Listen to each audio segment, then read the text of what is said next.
Perspectiva.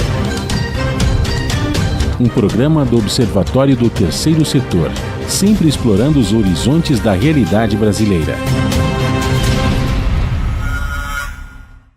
Olá, bom dia. Eu sou Joel Scala e começa agora o Perspectiva, um programa do Observatório do Terceiro Setor. O governo federal anunciou que não fará reajuste real no salário mínimo para o próximo ano.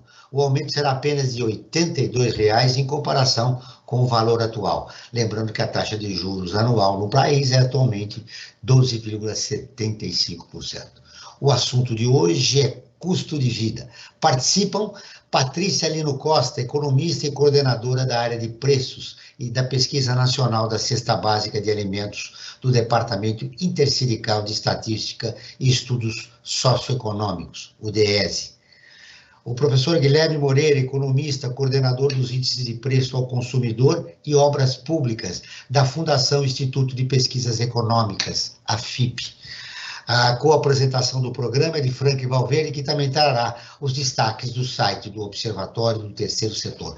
Você vai conferir as notícias do mundo, direto de Nova York, com a repórter Ana Paula Loureiro, da Rádio ONU. Bom dia, Franklin.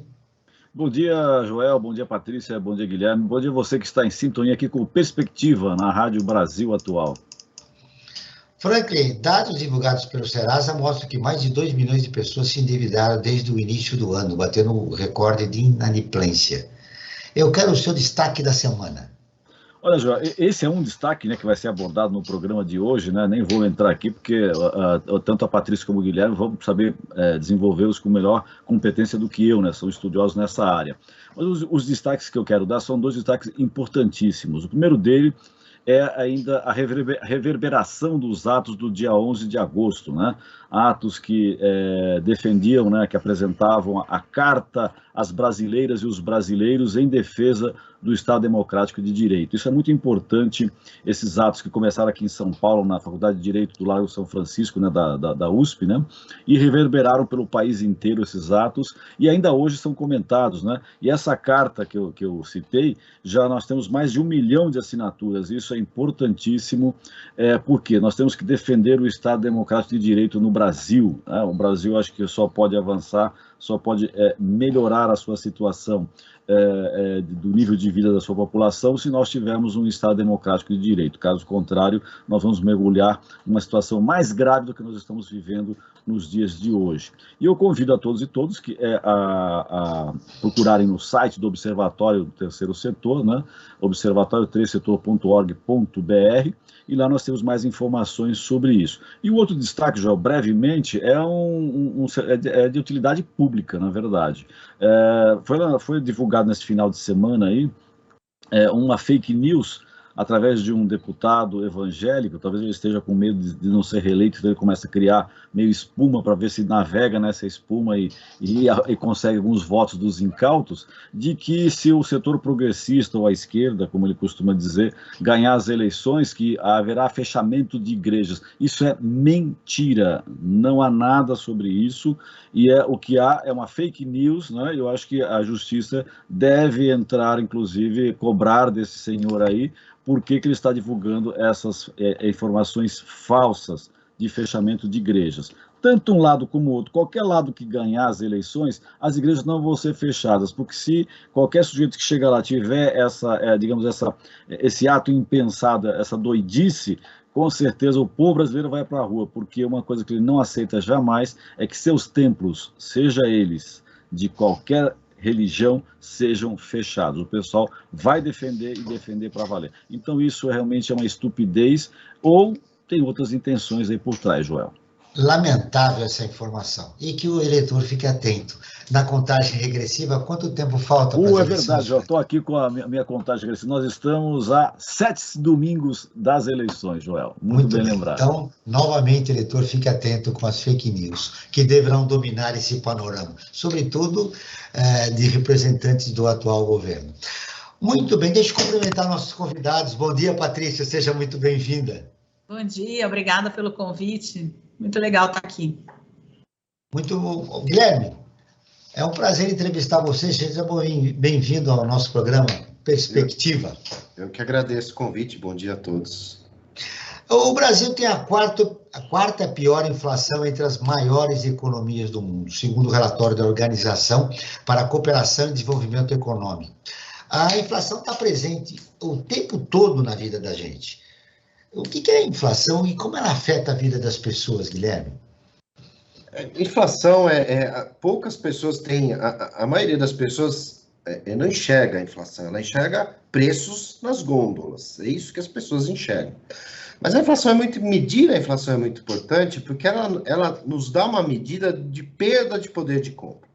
Então, de maneira bem simples, quando eu digo, quando a gente olha um índice de inflação e dá lá 10%, significa que para que uma família média consiga comprar as mesmas coisas que ela comprava um ano atrás, ela teria que ganhar 10% a mais do que ela ganha, porque foi a perda de poder de compra que ela teve. Então, a inflação é uma média ponderada da variação dos preços pela importância que esses itens têm no orçamento das pessoas. Então, quando você tem, por exemplo, vou dar um exemplo, dentro do Zinatura, você tem lá variações muito grandes, porque chove na semana, então o chuchu subiu 20% numa semana. A inflação não vai ser 20%, porque o chuchu representa quase nada, a pessoa troca o chuchu por outra coisa qualquer, mas um aumento de aluguel, um aumento de energia elétrica, tem impacto muito grande na vida da pessoa, porque isso pesa muito no orçamento. Então, a inflação faz essas continhas, pondera coleta preços, os índices coletam preços, e esses índices segmentam por faixas. Então, você tem até 10 salários mínimos, até 40 salários mínimos, você tem cada índice com o seu foco. Isso eu estou falando dos índices da família dos IPCs, Índices de Preço ao Consumidor, que olha uma família. Para usar o termo que o Guilherme utilizou, o Patrício, fazendo as continhas, a inflação tem um impacto muito grande no custo de vida das pessoas, né? Ela tem, porque na verdade, a inflação, eu acho que, como o Guilherme falou, ela está baseada numa cesta de consumo médio da sociedade, né? Então, muitas vezes, se a gente tem, por exemplo, uma família que gasta mais com medicamentos, e aí e você tem um aumento de preço desses medicamentos, então, para essa pessoa que tem na sua cesta de consumo um peso maior dos medicamentos, ela vai sentir mais esse aumento, né? Dentro da taxa, por ela ser ponderada, esse aumento ele vai ser diluído pelos pesos dos outros produtos. Então, quando a gente fala em inflação, é um aumento generalizado do nível de preços, do preço do quê? De bens e serviços consumidos por uma família, baseados numa cesta média. E aí eu acho que o que o Guilherme falou que é muito importante é que, por exemplo, quando você tem uma família de baixa renda, né, quando você mede a inflação de uma família que ganha, por exemplo, 1 a 3 salários mínimos, ou como o INPC, 1 a 5 salários mínimos, aí, o INPC, o Índice Nacional de Preço ao Consumidor, a gente vai ver o quê? Que os alimentos têm um peso maior no orçamento dessas famílias. Os serviços de habitação tem um peso maior no orçamento dessas famílias. Quando você olha uma inflação mais ampla, como o índice de preço ao consumidor amplo, que é o IPCA, então você vai ver o quê? A cesta média de famílias de 1 a 40 salários mínimos. Então, esses bens que têm um peso maior para as famílias de baixa renda vão estar diluídos entre outros bens como o gasto com transporte, aí gasolina, gasolina, álcool. Então, assim, a inflação ela tem a ver com a renda, né? Com um conjunto de bens e serviços. Por exemplo, o DIEESE, ele faz uma pesquisa de cesta básica e acompanha mensalmente o preço de 13 alimentos básicos na vida das pessoas. São alimentos extremamente básicos: arroz, feijão, pão, manteiga, leite. Então, essa é uma forma de você olhar o quê? Como se comportam os preços dos bens de alimentação básicos no período de um mês. Aí você vem acompanhando. E isso mostra a inflação, então, o aumento desses bens. É isso que mais ou menos significa. E a pandemia contribuiu muito, né, com o aumento da inflação. Então, o que a gente viu que no primeiro ano da pandemia, a nossa cesta ela teve um aumento de 24% desses 13 produtos. Quando a gente olha o INPC, enquanto ele, em média, ou seja, a inflação geral das famílias de 1 a 5 salários mínimos cresceu 5,45%, os alimentos no domicílio cresceram em torno de 15%. Então, realmente, nesse período da pandemia, os alimentos, eles tiveram uma alta muito grande de preços, causada principalmente pela exportação desses bens, pela ausência de políticas de manutenção desses alimentos aqui no país, ou seja, então você tinha uma redução da oferta, né, por conta desse elevado volume de bens exportados. Isso sem dizer que as pessoas não tiveram os seus salários, né? Pelo contrário, os salários diminuíram, né? Teve uma redução, né?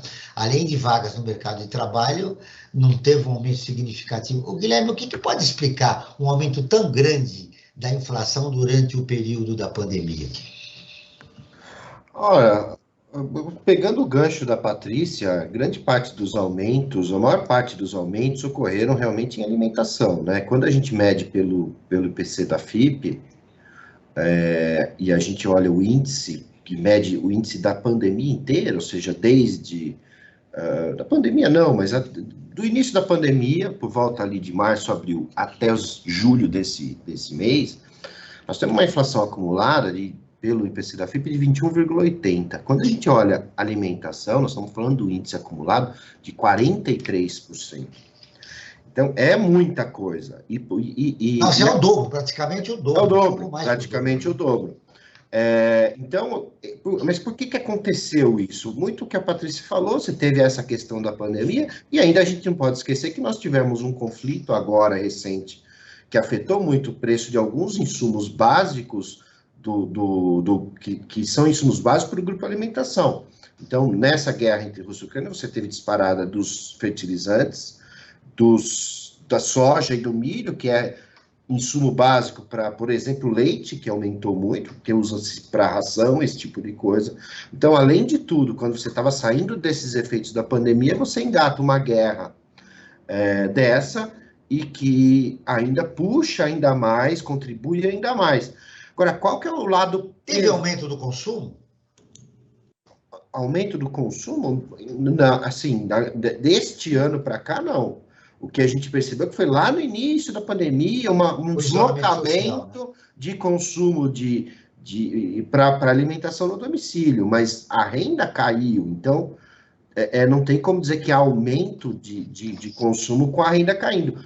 Agora, a grande questão toda é que para as famílias de 1 a 3 salários mínimos, a gente mede isso, a habitação mais alimentação, que foram os grupos que mais subiram, habitação por causa de energia, de gás de cozinha e alimentação, representam 2/3 do orçamento de uma família de 1 a 3 salários mínimos. Para uma família de mais de 8, em torno de 45%, ou seja, quase 20 pontos percentuais de diferença a mais para essas famílias de baixa renda. Então, a inflação de alimentos, no caso brasileiro, é muito mais grave do que a inflação de alimentos para o americano, por exemplo.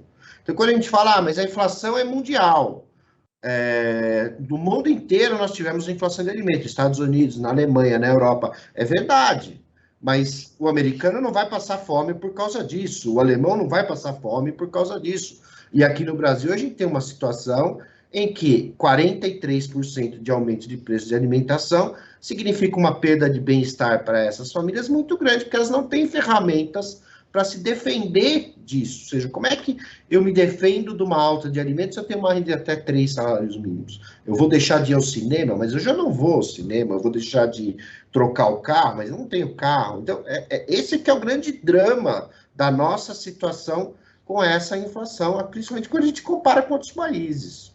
Lembrando, Patrícia, que desde 2018 o Brasil entrou no mapa da fome. Pois é, eu acho que é bom a gente fazer uma uma volta, né, para o período pré-pandemia, porque desde 2016 mudou a orientação do governo no Brasil e você começa, então, a ter um mercado de trabalho que deixa de crescer, que deixa de gerar emprego e renda de qualidade. Então, você tem reformas que foram feitas sem a menor debate, né, com os trabalhadores, com a sociedade em geral, e essas reformas que prometiam milhões de empregos trouxeram, então, uma maior precarização. Você está se referindo à reforma trabalhista, né? A trabalhista e a previdenciária. Então, a previdenciária jogou longe o sonho de qualquer pessoa que vai trabalhar e vai se aposentar. E a trabalhista, né, que veio nessa conversa liberal que vinha no mundo, né, falando, olha, se você flexibiliza, você gera emprego, mas isso não aconteceu em nenhum país que fez reforma trabalhista, e aqui chegou tardiamente com essa promessa, e não aconteceu, porque o Brasil não cresce, ele vem patinando, nossa economia patina, e o mercado de trabalho patina junto.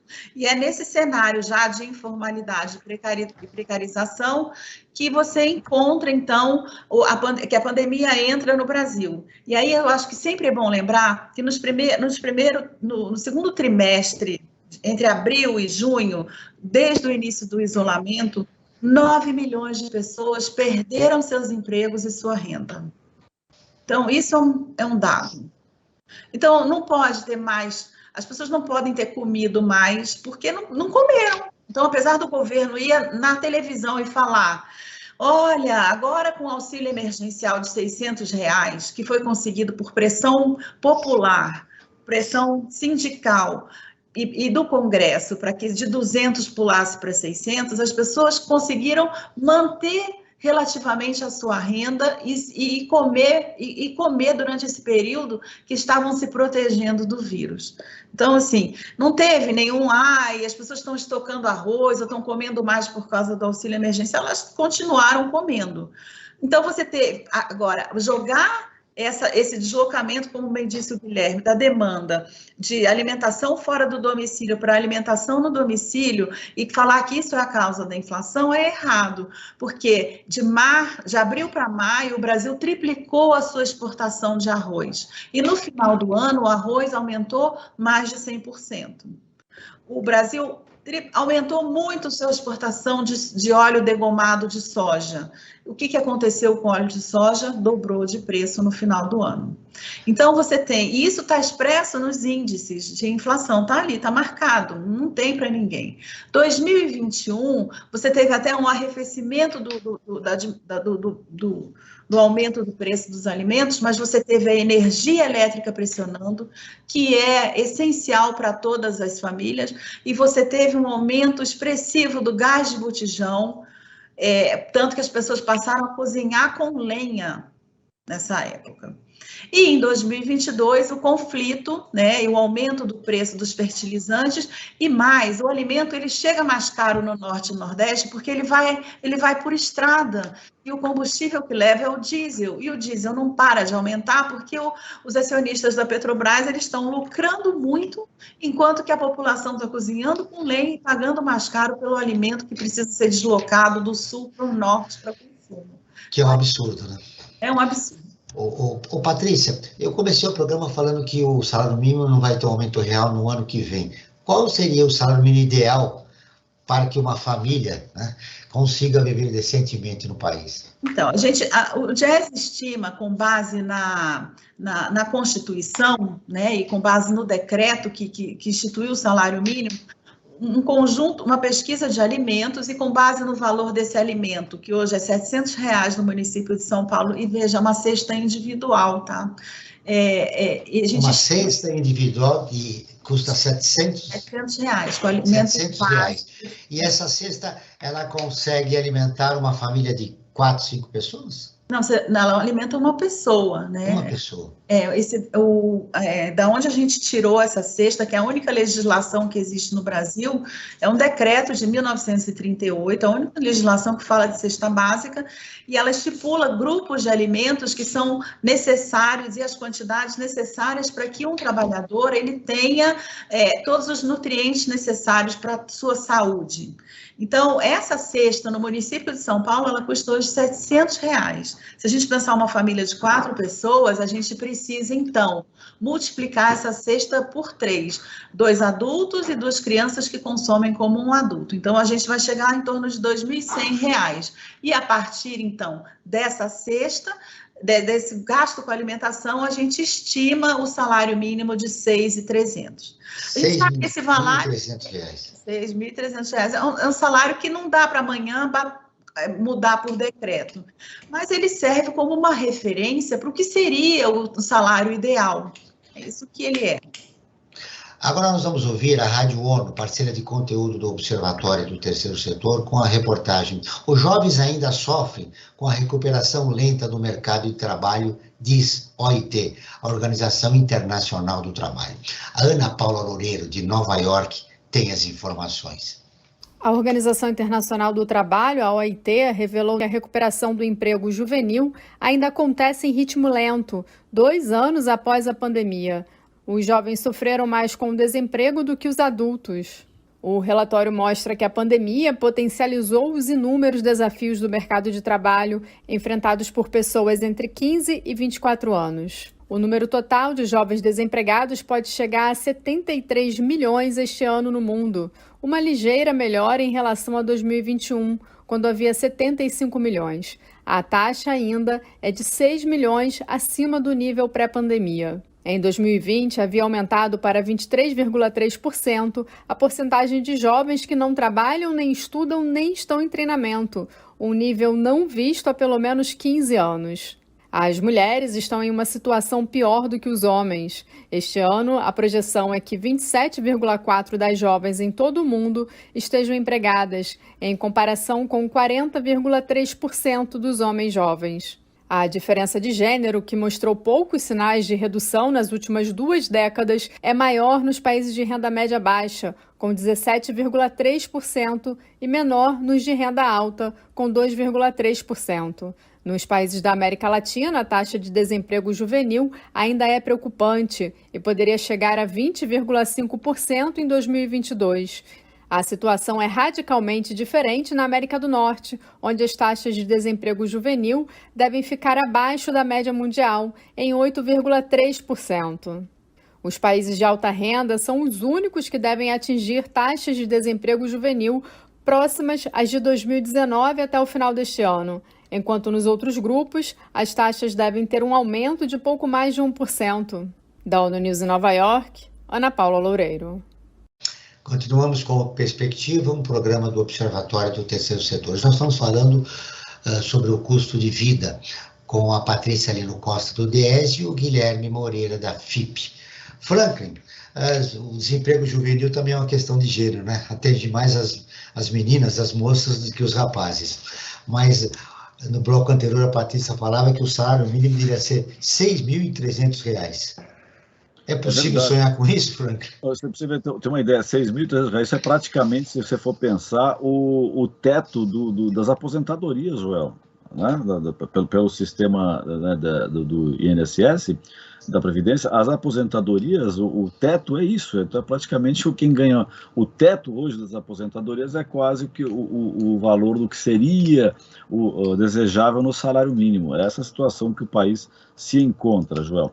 E olha só, nós aqui do Observatório, né, como você bem sabe, né, a gente vai mostrar também para a Patrícia e para o Guilherme, nós a cada programa que apresentamos aqui na Rádio Brasil Atual, nós fazemos uma enquete. Não tem um valor científico, né, mas serve para a gente ter uma noção de como é que as pessoas estão pensando a respeito dos temas que nós debatemos nos nossos programas. No caso, hoje, especificamente, o custo de vida no Brasil. E nós fizemos uma pergunta para a nossa enquete de hoje. Você tem esperança de um menor custo de vida em 2023? E olha só a resposta das pessoas que participaram da nossa enquete. 59% disseram que sim, contra 41% que diz que não tem esperança que o nosso custo de vida irá diminuir em 2023. E em função acho que até está bastante positiva, né, a ideia aqui das pessoas. Eu estaria nos 41%, mas enfim. Eu também. Né? Você também, né, João? É porque acho que o estrago está tão grande que eu acho que ainda vai demorar para consertar isso na melhor das hipóteses, uns 2 anos ainda para a gente ter uma qualidade melhor de vida. Diga, João. E qual seria a resposta dos nossos 2 entrevistados? Exatamente, é isso que eu gostaria de saber, né? Tanto da Patrícia como do Guilherme, né? Se eles estão do lado do sim, né? Que nós vamos ter um custo de vida menor em 2023, ou que infelizmente ainda nós não vamos ter essa perspectiva. Vamos começar a realidade, o que os dados mostram, né? Exatamente, vamos ver. A visão do Guilherme e da Patrícia. Exatamente. Guilherme, vou começar por você, né? A Patrícia foi a última que falou, então vamos começar por você, Guilherme.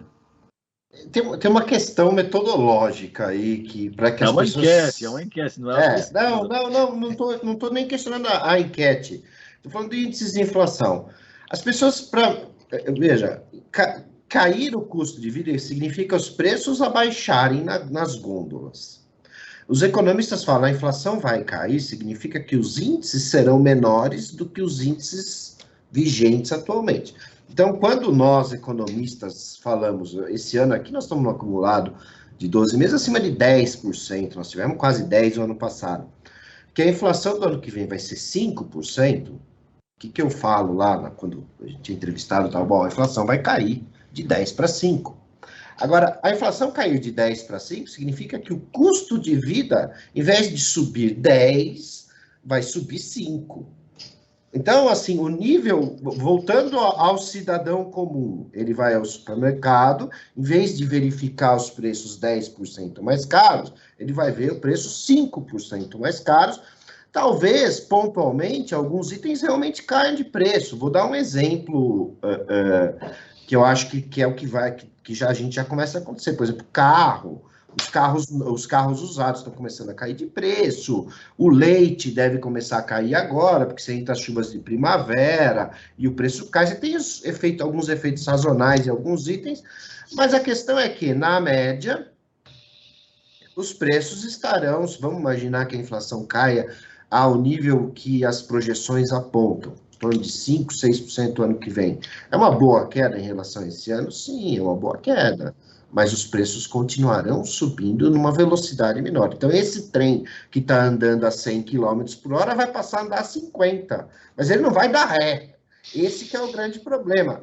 E aí, onde que é a recuperação da perda deste poder de compra? Não é via redução do preço, porque isso não vai acontecer.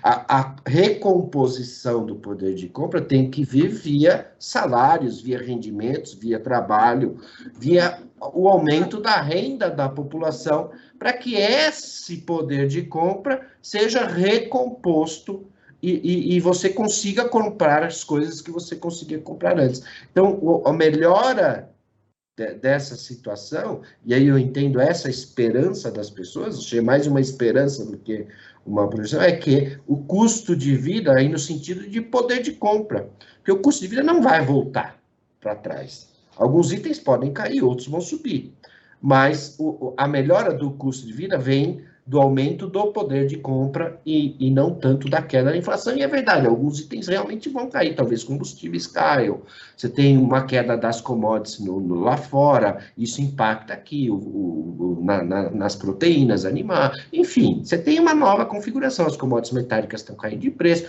então você tem um cenário deflacionário no mundo, isso vai chegar aqui. Mais uma vez, cenário deflacionário, ou seja, uma queda do índice da inflação não significa que os preços na média vão cair. Eu acho que esse é o grande nó aí da questão. Patrícia. Então, isso que eu concordo com ele, com o Guilherme, e digo assim, que o óleo de soja, que custava R$2, R$3 a 900 ml, hoje custa 10, ele não vai voltar a custar 3, entendeu? Isso não vai acontecer. Mas o que a gente precisa, e acho que ele tocou no ponto, é como é que você vai ter o aumento de salário, né? Como que você negocia? Porque a gente sabe que a recomposição do valor do salário em cenários de recessão é muito difícil, né? Você, na verdade, por mais que os sindicatos tentem, na verdade, toda a negociação é no sentido de preservar o que já tem. Então, para que isso aconteça de verdade, a gente precisa ter um cenário de crescimento. O Brasil precisa crescer. Essa que é a grande questão. Então, não é assim, vou dar renda para as pessoas agora nesse momento e depois a gente volta a ser o que era antes. Não, o Brasil precisa ter políticas de crescimento e de desenvolvimento. Para quê? Para que as pessoas tenham efetivamente, pela inclusão e pelo trabalho, a possibilidade de ampliar o seu consumo. Veja, a gente tem famílias hoje que estão passando fome, as pessoas têm uma demanda reprimida. Então, o que essas famílias precisam? Elas precisam de renda, porque se elas tiverem renda, elas vão consumir. Aí você vai ter mais produção, você vai ter mais emprego, você vai ter mais investimento, você vai ter mais renda e você vai entrar num ciclo virtuoso. Né? E, ao mesmo tempo, você pode fazer políticas que tratem a inflação na sua causa. Porque tudo que vem sendo feito até agora é aumento de juros. Então, a gente tem um governo liberal que trata a inflação de forma... com um remédio que, nesse momento, ele é placebo, porque ele não resolve o problema. Você precisa ter políticas de investimento em agricultura familiar para lidar melhor com essa situação, por exemplo, do leite, porque a gente viveu em 2020 ou 2021, não me lembro mais, um aumento durante todo o ano. Passou a entre safra e o leite continuou em alta. Por quê? Porque você tem uma demanda muito grande das indústrias de laticínio para esse leite que a quantidade produzida não dá conta da demanda. Então, o preço seguiu pressionando durante todo o ano. Então, você compra queijo mais caro, você vai comprar manteiga mais caro, margarina, tudo que vem margarina não, mas tudo que vem do leite com um preço muito maior, passando inclusive o período de entre safra. Nesse cenário, Patrícia, não seria interessante o controle de preços pelo governo? A gente pensa que essa inflação, quando a gente olha, ela poderia estar controlada já há muito tempo. Tem muitas formas de você fazer esse controle da inflação sem necessariamente passar por um congelamento ou por um tabelamento. Né? Porque nós passamos um período muito grande trabalhando com planos que mexiam com a memória da inflação, né? Tentando tirar do agente econômico a memória da inflação, e aí isso aconteceu com o real, e tem uma geração que já nem lembra mais dessa inflação como a gente viveu na década de 80 e 90. Então, assim, eu acho que poderíamos tratar de uma forma mais pontual algumas questões, por exemplo, rever o papel da Petrobras seria uma medida importante para que ela absorva parte desse impacto. Né? Então, por quê? Porque o governo que a gente tem hoje, ele quer, no fim das contas, remunerar os acionistas e, lá pelas tantas, privatizar a Petrobras. Mas a Petrobras é uma estatal, uma das maiores do mundo no setor, ela é muito importante, ela tem um lucro imenso e ela pode diminuir um pouco desse lucro e absorver parte desses aumentos. Né? Pode haver uma mudança na política da Petrobras e você não sente tanto aumento de combustível, que é custo para a produção de muitos bens e serviços. Então, produção e distribuição. Você pode fazer políticas da agricultura familiar, como eu já disse, retomar a importância da Conab. Em vez de privatizar 130 armazéns da Conab, você usa esses armazéns para abastecer e o governo intervir no mercado. E controlar os preços no momento. E controlar os preços, exatamente. Então, tem várias políticas que poderiam ser feitas e que, na verdade, elas não estão acontecendo. Então, você não precisa tratar a inflação com a taxa de juros, porque taxa de juros é o quê? Você está sinalizando para o agente econômico que para ele não produzir, para ele não investir. Você está sinalizando para ele isso. Bota no mercado financeiro que você ganha mais. Então, não consome e não produza. Não consuma e não produza. Essa que é a sinalização. Esse é o nosso grande problema. Ô, Guilherme, o Brasil registrou uma deflação de 0,68% no mês de julho, mas ainda assim o custo de vida continua alto. O preço das roupas e calçados subiu 16% nos últimos 12 meses. Confere quanto às pesquisas esses dados? Essa deflação que a gente assistiu nesse mês, é uma deflação, é o falso magro, né? É uma deflação que foi muito concentrada em poucos itens, então, basicamente, a queda de combustível, que tem um peso grande. Mas não só, a gente precisa tomar cuidado, porque nós estamos vivendo um processo de muita desigualdade em todos os sentidos. Então, quando você pega, por exemplo, as pesquisas de comércio, de serviços e a própria inflação, você tem hoje uma desigualdade dentro dos índices. Então, a inflação teve deflação, mas foi uma inflação de combustíveis, deflação de combustíveis. Quando você olha alimentos industrializados, por exemplo, que é o principal grupo que pesa para as famílias, é o mais... Aumentou. Vem aumentando acima de 1% há mais de 2 anos, 1% ao mês. Não tem uma aplicação financeira que ganhe de alimentos industrializados. Então, assim, essa é uma questão importante. Quando a gente olha o comércio vem caindo.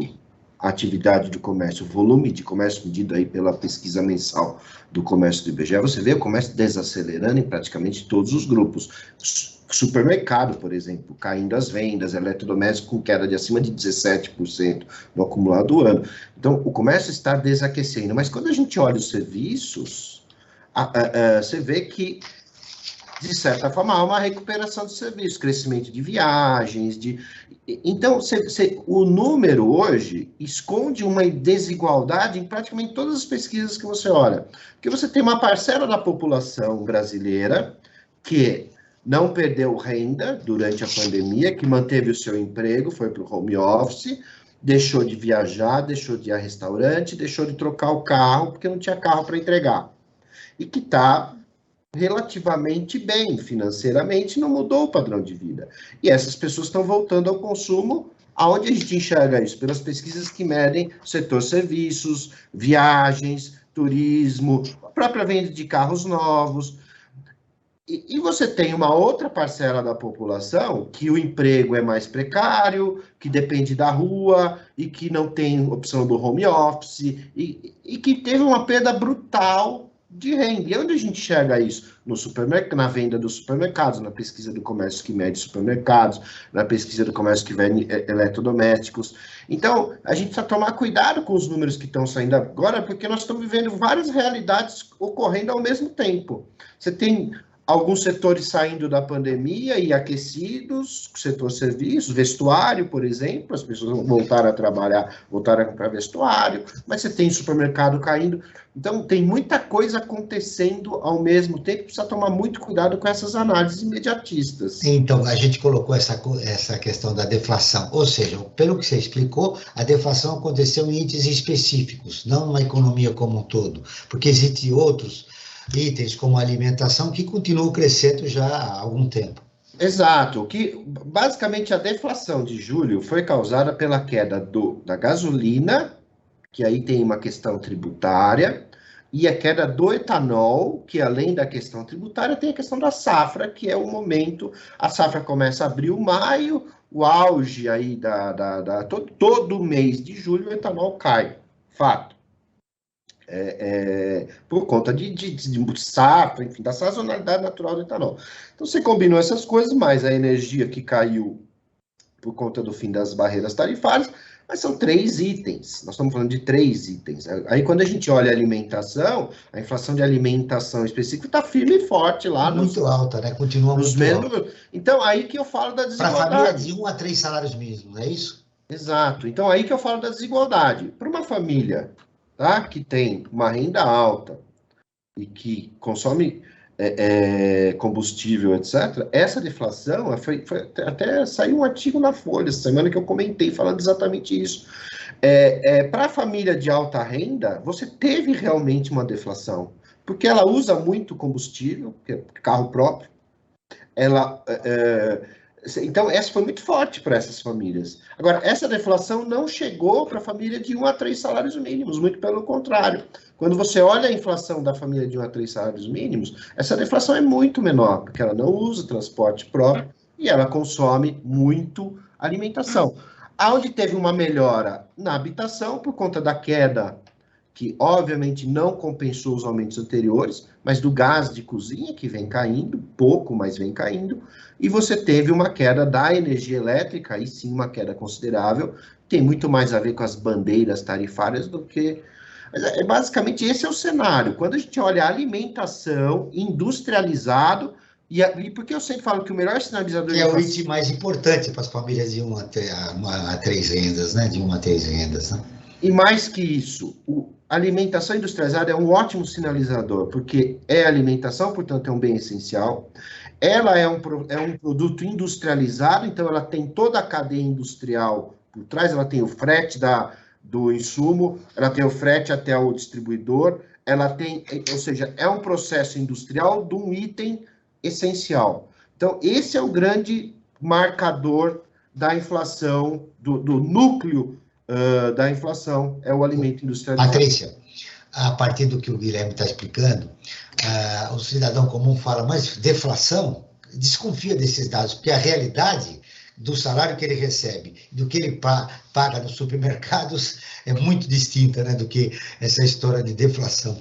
Então veja, eu acho que a gente precisa entender, né? Mais uma vez, mais uma política, né, eleitoreira que de verdade existe um problema aí, né?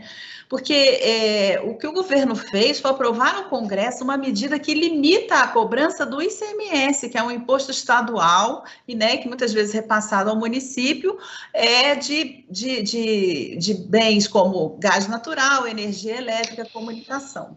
Então, quando ele fez isso, ele tirou quase 3 milhões de investimento do Estado e do município da área da saúde e da educação. Então, essa é a primeira coisa, o que essa medida significa. A segunda coisa é que ele segue sem resolver o problema, que o problema é a alimentação, né?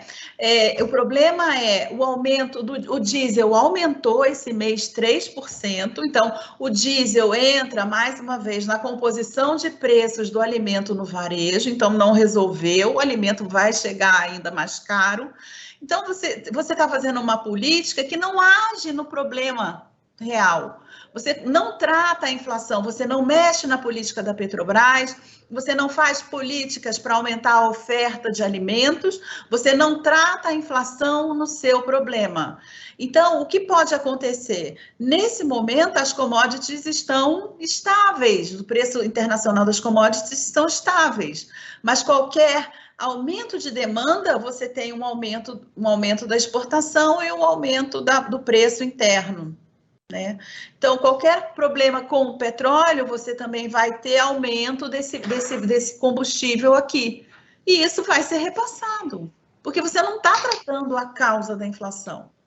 Você está tratando o sintoma. Nós continuamos com o Perspectiva, o programa do Observatório do Terceiro Setor, falando sobre custo de vida com a Patrícia Lino Costa, do DIES, e o Guilherme Moreira, da FIP. Você quer ficar informado sobre projetos, causas sociais e direitos humanos? Basta. Como é que o nosso ouvinte vai fazer para acompanhar os trabalhos do Observatório, Franco? Nós já estamos na metade do programa, a conversa está tão boa. É verdade, que a gente nem percebe o tempo passar. Infelizmente não são boas notícias, mas a entrevista está muito interessante. Mas está muito esclarecedora, né? Acho que isso é importante, né? Acho que os ouvintes, ao final do programa, vão ter uma noção de como é que está a situação econômica do Brasil com relação à inflação. E esses mesmos ouvintes podem ficar informados seguindo o Observatório do Terceiro Setor nas redes sociais, né? Lá tem informações do Brasil e do mundo, né? E de que forma? No Instagram, @Observatório 3 Setor, no facebook.com/Observatório 3 Setor, esse 3 sempre em numeral. E os nossos programas de rádio, Joel, também estão disponíveis no canal do Observatório no YouTube. Lá todos e todas podem encontrar entrevistas e quadros como Você Sabia e Você Conhece, que mostram aspectos ignorados da história e refletem sobre a nossa sociedade. Basta buscar por Observatório 3 em numeral Setor. Muito bem. Eu quero voltar ao assunto, Patrícia. Na última semana, a Associação Brasileira de Supermercados divulgou que a cesta básica ficou 13% mais cara no primeiro semestre de 2022. Você já falou que o valor dela custa R$700. Com esses aumentos sucessíveis devido à inflação e aos problemas causados, aí, por exemplo, na guerra da Ucrânia, como citou o Guilherme, entre outros, que surgiram na realidade brasileira, como também a pandemia, como é que pode se contornar isso? Quer dizer, que caminhos nós podemos buscar para a população que já tem uma renda baixa e que vê o seu salário diminuindo e o custo de vida aumentando?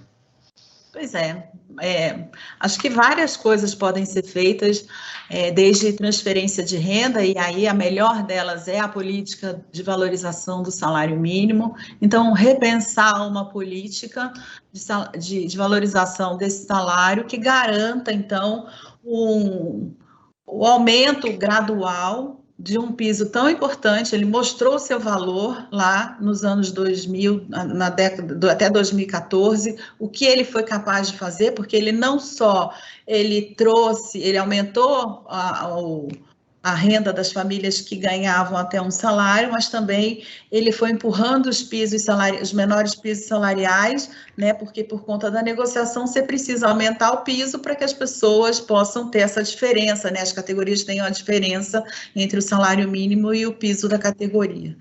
E aí políticas efetivas que tratem o problema da questão do preço dos alimentos. Aí, especificamente, políticas de estoque reguladores pela Conab, né, deixar de privatizar os armazéns da Conab e começar a controlar, manter parte dos grãos aqui dentro para poder intervir no mercado, caso seja necessário. Então, você tem também a agricultura familiar, o programa de aquisição de alimentos, que foi tão importante para tirar o Brasil da fome. E o que é esse programa? O governo estimula que o pequeno produtor diversifique a sua produção, produza com qualidade, garante assistência técnica a esse produtor. Então, ele vai diversificar a sua produção, então ele também vai comer melhor e vai vender parte dessa produção ao governo, que vai repassar ali ao entorno, as associações, as escolas, os hospitais, garantindo alimentação de qualidade em regiões em que você não tem isso. Então, o PAA, a agricultura familiar, e olhar para questões específicas da cadeia de determinados alimentos. Então, o leite é um problema, né? O leite, a carne são dois problemas. Toda a nossa carne vai para fora, a melhor carne. Então, aqui dentro, o que vai sobrar para o consumidor, as fotos que a gente vê. Segundo o Guilherme, a tendência do leite é diminuir um pouco o preço. Ele vai diminuir um pouco o preço, mas ele vai ter momentos em que porque você tem um encarecimento, como o Guilherme falou, da importação de medicamentos, né? Você tem também o aumento da exportação de milho, soja, você também tem dificuldade de comprar a comida do gado mais barato. Com o aumento da estiagem, você vai ter dificuldade de confinar o gado. Então, os custos de produção vão aumentando muito. Então, você tem que ter algum tipo de intervenção na cadeia para garantir maior produção e maior oferta. Infelizmente, não vai vir num período eleitoral como esse, né? Olha, a conversa com vocês foi muito boa, nós estamos a 10 minutos do final do programa. Frank, eu gostaria que rapidamente você falasse das notícias que mais repercutiram no nosso portal, para eu pedir fechar com os nossos dois entrevistados, pedindo aos dois um destaque final. Perfeito. Eu convido antes a todos e todas que visitem o nosso portal, observatório3setor.org.br, esse 3 em numeral. E lá vão encontrar uma série de matérias, muitas delas destacando questões relacionadas com a cidadania. Você tem matérias como, por exemplo, a música que você ouve indica a sua forma de pensar. É uma matéria bastante interessante que está entre as mais lidas no nosso portal. E a outra, o Brasil tem a segunda população mais fora da realidade do mundo, né? Talvez isso explique algumas coisas que acontecem em nosso país. E a matéria que eu quero dar um destaque especial, não é aqui uma coisa para alarmar as pessoas, mas é importante que elas tenham isso no seu horizonte.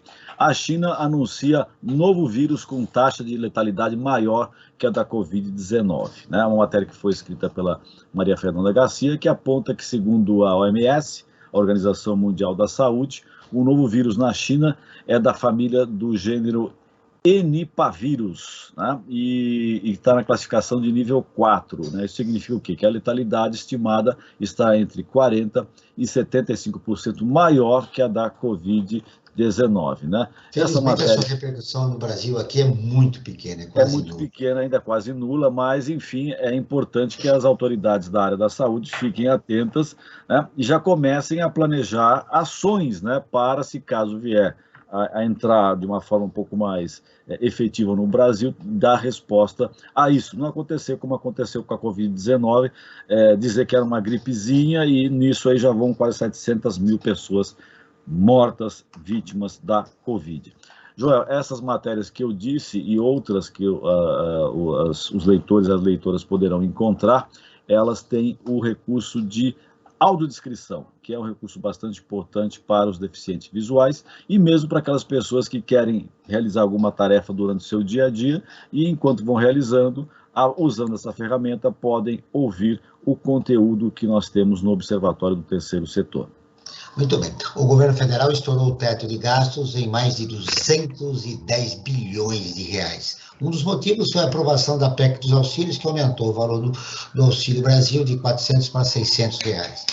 Bom, eu tenho duas perguntas para fechar com nossos dois entrevistados. Primeiro, as consequências desta iniciativa do governo para a economia. Patrícia. Desculpa, qual a iniciativa? Quais as consequências dessa iniciativa do governo para a economia brasileira? Eu não entendi a iniciativa, desculpa. O estouro do teto de gastos de 210 bilhões de reais. Estamos a 5 minutos, Joel. É bom avisá-los para sintetizar. Veja, eu acho que a gente vai estourando o teto de gasto, vai colocando um desafio para o próximo governo, seja ele mesmo que continue, né, seja o novo governo que assuma. O novo governo vem com muitos desafios pela frente.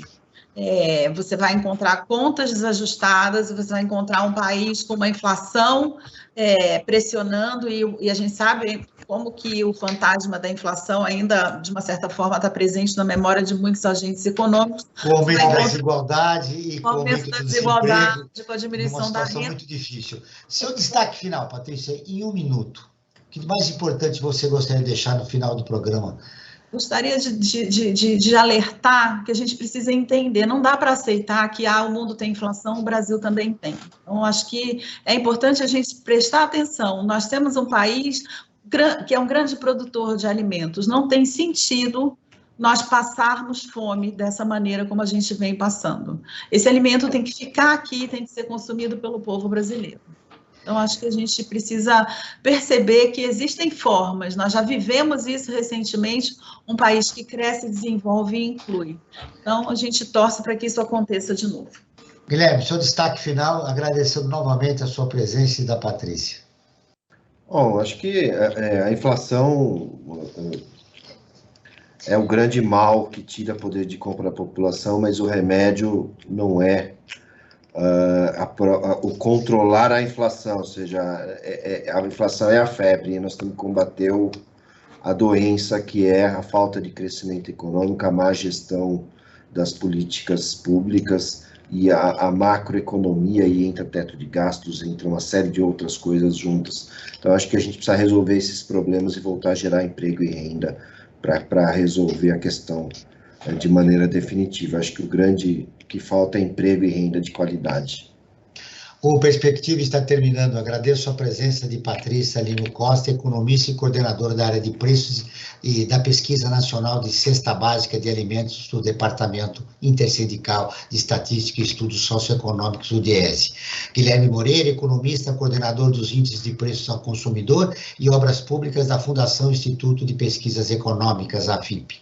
Esse programa foi produzido pela equipe do Observatório do Terceiro Setor. Na próxima quinta-feira, às 9 horas, acompanhe nosso programa Brasil ODS. Ficamos por aqui, sempre na luta por uma sociedade mais justa, solidária, sustentável e tolerante. Até o próximo programa. Você acabou de ouvir Perspectiva, um programa do Observatório do Terceiro Setor.